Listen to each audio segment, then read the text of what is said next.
Piracy కేసులో సంచలనం సృష్టించిన ఐబొమ్మ రవి కస్టడీ విచారణ పూర్తయింది. కానీ కేసు మాత్రం ఇక్కడితో ఆగలేదు. పోలీసుల విచారణతో కీలక డిజిటల్ ఆధారాలను రికవరీ చేసినట్టు తెలుస్తోంది. ఈ నేపథ్యంలో ఐబొమ్మ వ్యవహారం రకరకాల మలుపులు తిరుగుతోంది. కొంతమంది రవికి కఠినమైన జైలు శిక్ష పడుతుందని చెబుతుంటే మరికొందరేమో అతడికి ఎటువంటి శిక్ష పడదని చెబుతున్నారు. ఇప్పుడు దర్యాప్తు నెక్స్ట్ ఫేజ్లోకి అడుగుపెట్టబోతోంది. రిమాండ్ ముగిసిన వెంటనే ఈడీ ఈ కేసులో ప్రధాన పాత్ర పోషించబోతోంది.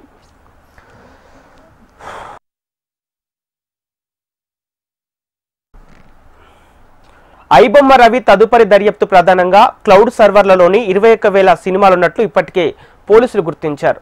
మొదటి విడత విచారణ 3వ రోజు ఏకంగా సిపి సజ్జనార్ నేరుగా ప్రశ్నించినప్పటికీ నాకు తెలియదు, మర్చిపోయా, గుర్తుకు లేదు అంటూ ప్రతిదానికి పొంతనలేని సమాధానాలు ఇస్తూ పోలీసులకు సహకరించలేని పరిస్థితి ఎదురైంది. నగదు లావాదేవీలు, బెట్టింగ్ యాప్లు, అంతర్జాతీయ నెట్వర్క్ వంటి అంశాల్లో స్పష్టత రావాల్సి ఉంది.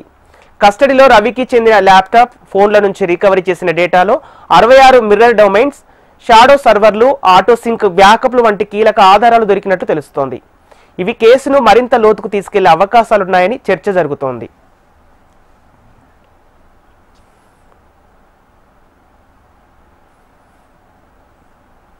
ఐబొమ్మ రవి కేసులో ఈడీ ఇప్పటికే ఎంట్రీ ఇచ్చింది.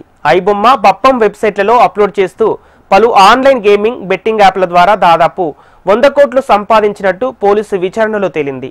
అందులో రవి ఇప్పటి వరకు 17 కోట్ల రూపాయలను విదేశీ టూర్ల కోసం ఖర్చు చేయగా అందులో మిగిలిన 3 కోట్లను పోలీసులు ఫ్రీజ్ చేశారు. దీంతో మనీ లాండరింగ్ కోణంలో కేసును ఈడీ స్క్రూటినైజ్ చేస్తోంది. క్రిప్టో ట్రాన్స్ఫర్లు, విదేశీ బ్యాంక్ అకౌంట్లకు వెళ్లిన డబ్బు లావాదేవీలపై పూర్తిస్థాయి విచారణ మొదలయ్యే అవకాశం ఉంది. సర్వర్ హోస్టింగ్ కు ఎవరు ఫైనాన్స్ ఇచ్చారు, పైరసీ ద్వారా వచ్చిన లాభాలు ఎక్కడికి వెళ్లాయి, ఈ ప్రశ్నలకు త్వరలో సమాధానాలు వచ్చే సూచనలు కనిపిస్తున్నాయి.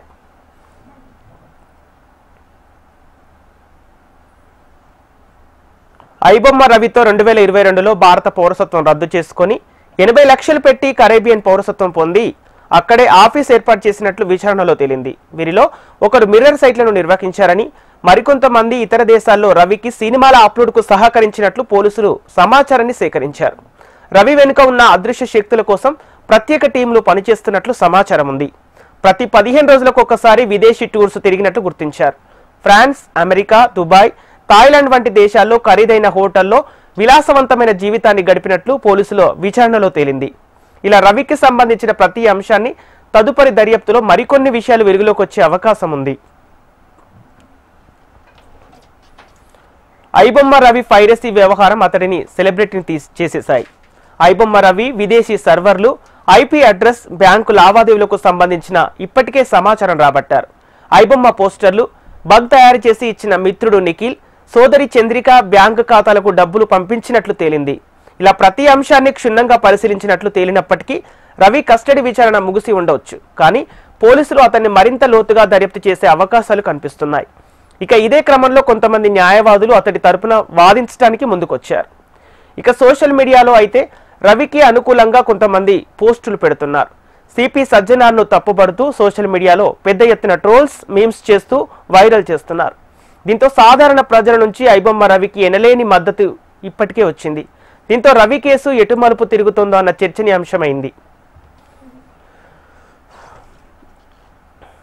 ఆన్లైన్ బెట్టింగ్, గేమింగ్ యాప్ల ద్వారా వచ్చిన డబ్బుతో హిందీ, తమిళ్ పైరసీ సైట్ల నుంచే కాకుండా సినిమాలను పెద్ద ఎత్తున మూవీ రూల్స్ నుంచి కొన్నట్లు తేలింది. క్రిప్టో కరెన్సీ ద్వారా మూవీ రూల్స్ కు డబ్బులు పంపినట్లు తేలింది. దీంతో పెద్ద మొత్తంలో సినిమా ఇండస్ట్రీకి కోట్ల నష్టం కలిగిందని సినిమా ఇండస్ట్రీ పెద్దలు వాపోయిన పరిస్థితి ఏర్పడింది. అయితే రెండో విడత విచారణలో భాగంగా చివరి రోజు ఐబొమ్మ రవి కొన్ని కీలక విషయాలు ఒప్పుకున్నట్లు తెలిసింది. తాను పూర్తిగా మారిపోతా, మళ్ళీ పైరసీ జోలికి వెళ్ళను, 6 ఏళ్ల పాటు నన్నెవరూ పట్టుకోలేకపోయారు. అదే ధీమాతో నెట్వర్క్ పెంచుకున్న, డబ్బు సంపాదించాలనే లక్ష్యంతో మొదలు పెట్టానని అన్నారు. జైలు నుంచి బయటకు వచ్చాక పూర్తిగా మారిపోతానని, నెక్స్ట్ పైరసీ జోలికి వెళ్ళనని కస్టడీలో పోలీసులతో ఐబొమ్మ రవి ప్రాధేయపడినట్లు తెలుస్తోంది.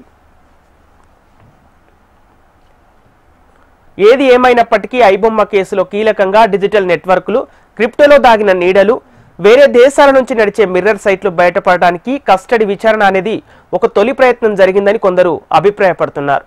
ప్రస్తుతం దర్యాప్తు అనేది డబ్బు, డిజిటల్ ఫ్లో, అంతర్జాతీయ సంబంధాలపై కేంద్రీకరించబోతుంది. ఐబొమ్మ రవి చెప్పిన ప్రతి మాట డిలీట్ చేసిన ప్రతి ఫైల్ అలాగే దాచిన విదేశీ సర్వర్లు ఐపీ అడ్రస్ వివరాలే లక్ష్యంగా ఈ పైరసీ కేసు తదుపరి దర్యాప్తు అనేది రాబోయే కొద్ది రోజుల్లో మరో మలుపులోకి తీసుకెళ్లనుందనేది ఎలాంటి అతిశయోక్తి లేదు.